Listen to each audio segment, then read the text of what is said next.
Hi my dear lovely viewers, welcome to सन्न kitchen. आज मु आपण मन पई समस्त पसंद भोजी स्टाइल खजूरी टमाटो खटा नहीं आसी।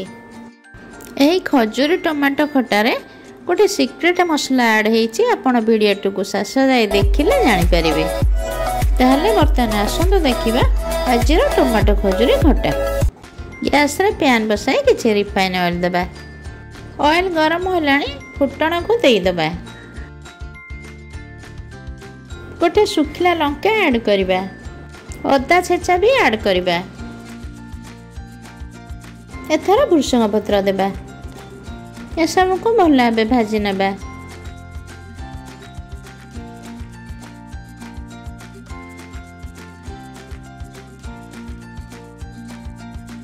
एथर टमाटो कटा ऐड करिबा।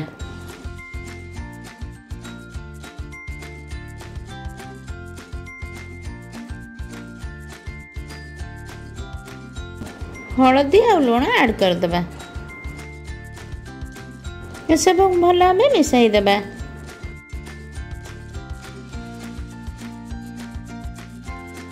एथर खजूरी व डेट्स को ऐड कर दबा।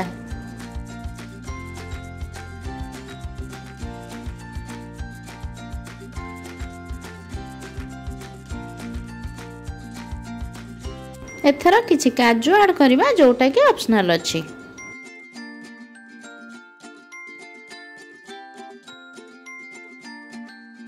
एथर गुड़ ऐड करिबा।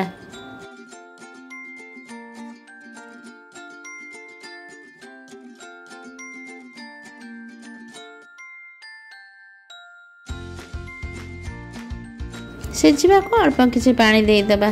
टमाटो पानी नीड करबानी, सेति पई अल्प पानी दबा। या को कवर करी मीडियम फ्लेम रे सिझिबा को छाडी दबा।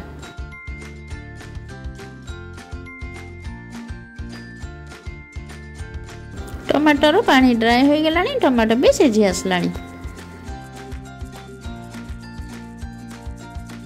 आसंतु देखिबा सीक्रेट मसलाटी कौन। यही मसला सब सुखिला भाजिकी मु गुंड करी रखिछि बा ड्राई रोस्ट करी रखिछि।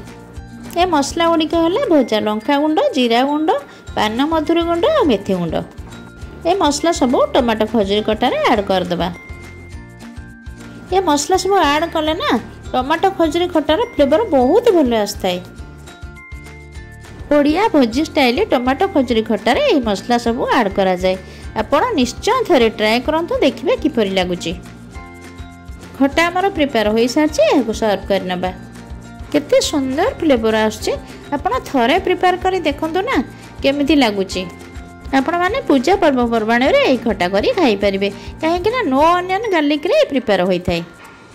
जदि आज भोजी स्टाइल टमाटो खजूरी खटा आपण मानको पसंद आछि, सन्न किचन को सब्सक्राइब करनियंतु।